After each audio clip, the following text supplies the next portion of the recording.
Good morning, everybody. It's great to have you with us this morning as we carry on looking at what it means to be a disciple and looking at Jesus' Sermon on the Mount teaching and looking at some of the laws Jesus goes through and how he expands on those and challenges us to live not just according to them, but surpassing them even, going above and beyond, finding the real heart of what they are and going and living that rather than just keeping to that specific law. So I want to read to you today from Matthew chapter 5, verses 38 to 42, it says this: "You have heard that it was said, an eye for an eye and a tooth for a tooth.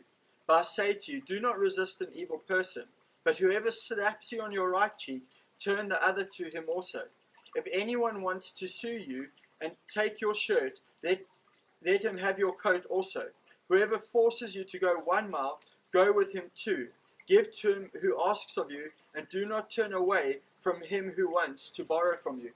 And what is Jesus talking about in this passage? The first thing we see that Jesus says, he addresses this law, which is an eye for an eye and a tooth for a tooth. Now, what we need to understand is that Jesus isn't trying to contradict this law, but he's expanding on this law. You see, this law was established to make sure the punishment for a specific crime was just and that it was fair. And Jesus was expanding on this law, and he's saying that this what he's teaching here in regards to this law isn't about, it's not about civil cases that we might go through in life in court, but he's talking about the heart of personal retaliation towards a person in seeking revenge. You see, personal retaliation, it always goes beyond an eye for an eye or a tooth for a tooth. It always wants to go that next step, rather than, if someone punches one of your teeth out, rather than saying, okay, give me one of your teeth, you don't just want one of their teeth, you want all of their teeth. If someone goes and kicks you in the shin and it really hurts you, you don't just want to go kick them back in the shin. You want to kick them in the shin, you want to punch them, you just want to hurt them really badly, more than what they've done to you. So in the biblical times in the Old Testament, the kind of law was that an eye for an eye and tooth for a tooth was a just and a fair punishment for what's the crime that someone had paid towards you. And Jesus is talking about here, he's saying that he's not trying to contradict this, but what he's trying to say that when this happens to us, we wouldn't seek our personal retaliation towards people in this light. And he actually goes beyond this. He's saying that actually we should go the extra mile. We should go beyond just not wanting personal retaliation, but we should bless the people in these situations in the same way. And so often today we want to get people back. We want to strike at people that have hurt us. We really want to retaliate against them. And Jesus is saying that actually, let's look at some examples and not do that, but let's live out being a disciple. Let's live out being a follower of Jesus in a completely different and radical way to what we might desire to do in our natural flesh. And he uses 4 different examples to illustrate this. And the first is that he says that if someone hits you on your right cheek, turn your other cheek and let him hit you again. And what he's talking about here is that most often people are right-handed people.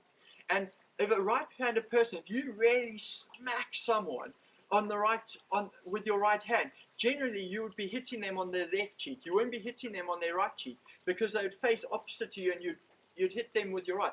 But what it's talking about is if you give a person a backhanded slap, you'd give it to them on their right cheek. And in the Jewish times, to give someone a backhanded slap was a massive insult. It's literally saying that you are like scum, that it's insulting them.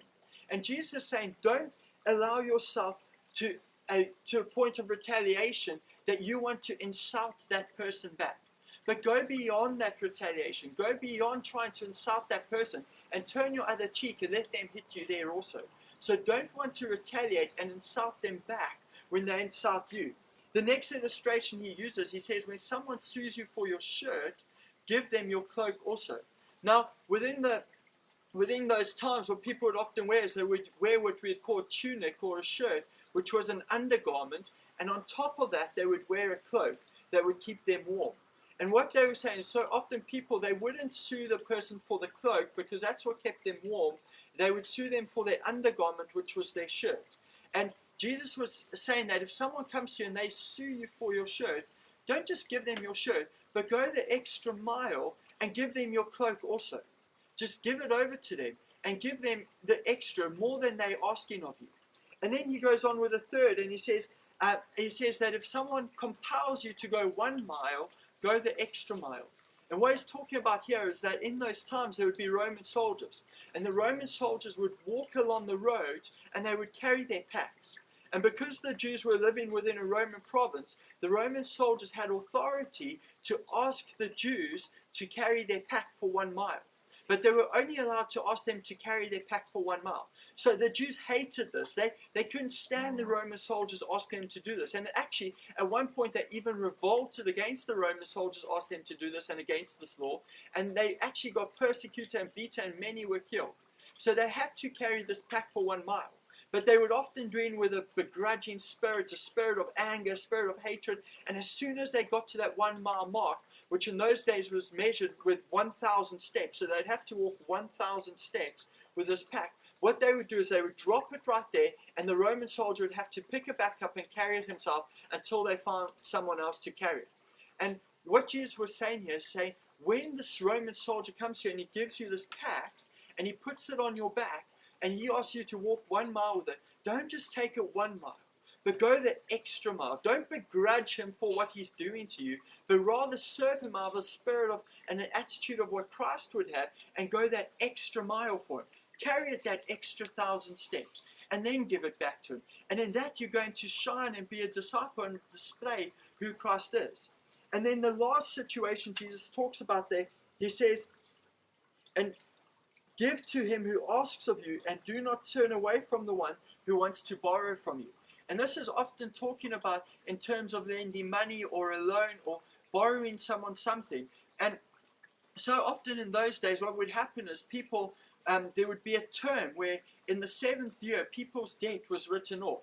And what a lot of people in those times, tax collectors or loan bankers, for example, they would not want to loan someone money within the 7th year or the 6th year, because in the 7th year, by the end of that 7th year, it would be written off, and they wouldn't get their money back.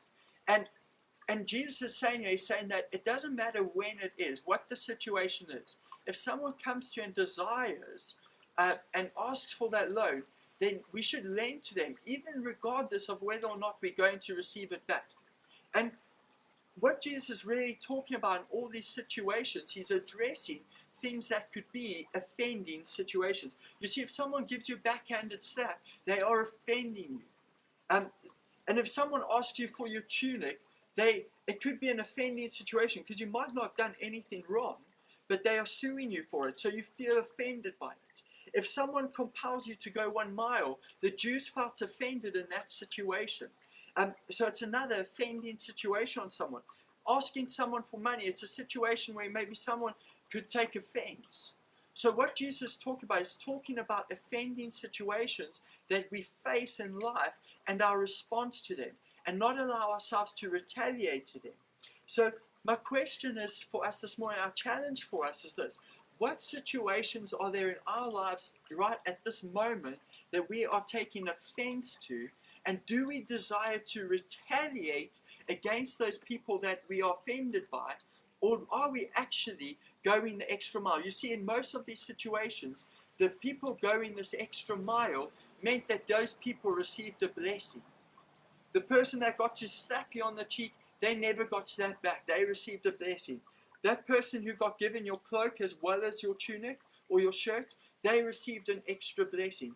That person, that soldier that compels you to go the extra mile, and you went that extra mile for them, you gave them a blessing by walking further than they demanded or had the right to ask you for. That person that maybe borrowed or gave you some money, that they received a blessing in that fact that actually they might never have had to pay you that money back.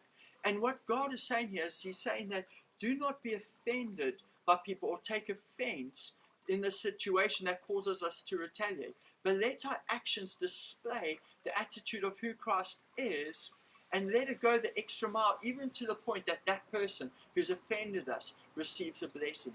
Let that be our challenge today. Let's not retaliate against people that have offended us, but let's see how we can give them a blessing in return.